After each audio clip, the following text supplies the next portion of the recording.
अब दोबारा से कांग्रेस में तो नहीं चले जाएंगे चौधरी साहब, क्योंकि 42 साल का साथ रहा है, तो भाजपा में बने रहेंगे या तीसरे फ्रंट की तैयारी हो सकती है? तो ये सारे कयास हैं, मैं आपके मुंह से जानना चाहता हूँ। देखिए मुकेश जी, आप को मेरी पृष्ठभूमि का भी पता है और मेरा 50 साल का राजनीतिक जीवन का भी भली भांति आप जानते हैं।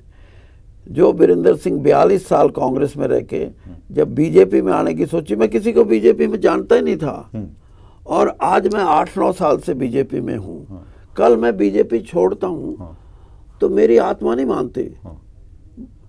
मैं ये कहता हूँ कि किसी भी राजनीतिक आदमी का, और जो अपने आप को नेता कहलवाता है, उसका ये नहीं सिस्टम होना चाहिए कि लोगों की नज़रों में ये कहे कि यार आज यहाँ था, कल वहाँ था, आज यहाँ था। मैं इसके टोटली खिलाफ हूँ। और मैंने आपको बताया कांग्रेस में मैं जो मेरी ह्यूमिलिएशन हुई है कि किसी आदमी को आप ओथ टेकिंग सेरेमनी से 5 बजे बुला रहे हैं, 11 बजे मना कर रहे हैं। 11 बजे मना कर रहे हैं। हरियाणा की राजनीति में भी आपको दरकिनार किया गया बहुत बार, जो भी है। मैं लेकिन फिर भी मैं कांग्रेस से अलग होने की कभी सोची नहीं थी।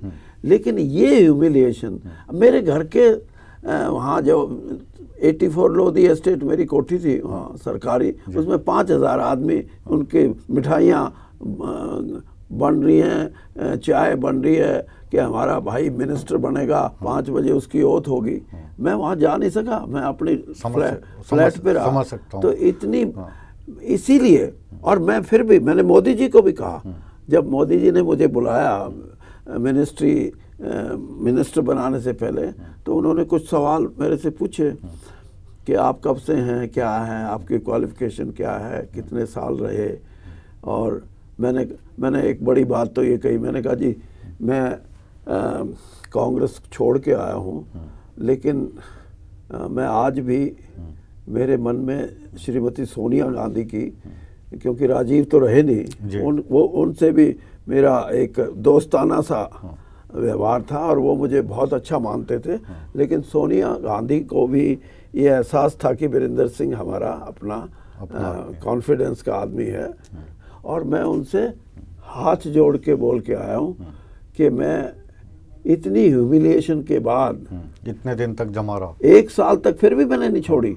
मैंने कहा मैं रहा हूँ, और वो भी इमोशनल हो गई थी, तो मैं उनके सामने बैठ नहीं सका, हाथ जोड़ के मैं आ गया। और मेरे मन में ये भी है कि मैं उस दल में रहा हूँ, तो मेरा ये धर्म नहीं बनता कि मैं कोई गलत बात या छोटी बात करूँ।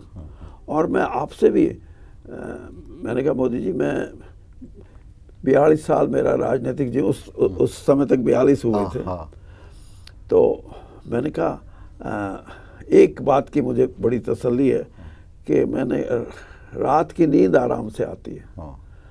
तो कहने लगे कि ये तो बहुत अच्छी बात है। और मैंने कहा जी उसकी वजह सिर्फ ये है कि इतने लंबे राजनीतिक 7 राज्यों की तो मैंने कांग्रेस की टिकटें बांटी हैं। और उसमें महाराष्ट्र जैसी राज्य जिसमें 2 बार बांटी, और वो भी बॉम्बे जैसे, जहाँ नोटों की जेब में डाल के नहीं, अटैची में लेके आते थे। तो मैंने कहा मैंने राजनीतिक मान्यताओं को निभाया है, और उसमें सबसे बड़ी मान्यता मैं ये मानता हूँ कि एक तो मैं अपने आप में, ये जो राजनीति है, जो बात आप कर रहे हैं, मतलब एक ईमानदार आदमी के लिए राजनीति में आना ही पॉसिबल नहीं रह गया। जैसा आप बता रहे हैं कि नोटों की अटैचियाँ लेके आते हैं, तकरीबन सभी पार्टियों में शायद ऐसा चलता होगा, मुझे नहीं पता। लेकिन जब मैं अटैचियाँ लेके जाऊँगा, टिकट खरीदूँगा, तो मुझसे ईमानदारी की अपेक्षा कोई कैसे कर सकता है? तो अभी तो आपने ये भी कहा ना मेरे लिए कि आप ईमानदार रहे तो कई बार चूक गए। ये मैं भी समझता हूँ इन बातों को, क्योंकि लॉजिस्टिकली तो आपको कहीं ना कहीं से साधनों का तो इकट्ठा करना पड़ता है, उसमें आदमी चूक जाता है। लेकिन दुनिया में मैं ये कहता हूँ, लेकिन मज़ा तो आता है ना, मज़ा आता है, रात को नींद बड़ी आती है, बहुत बढ़िया। और मोदी जी को मैंने ये भी कहा, मैंने कहा सर दिल तो मेरा भी करता था कई बार कि बच गया, लेकिन कर लें कुछ इकट्ठा, लेकिन मुझे ये डर लगता था कि लोग मुझे तो कुछ नहीं कहेंगे, लेकिन जो मेरे जानने वाले हैं और जो मेरे बैकग्राउंड को जानते हैं वो कहेंगे यार ये छोटू राम की बेटी का जो बेटा है ये भी भ्रष्ट निकला। क्या बात है। और मैंने कहा ये मैं बर्दाश्त नहीं कर सका, इसलिए मैं पीछे हट जाता था।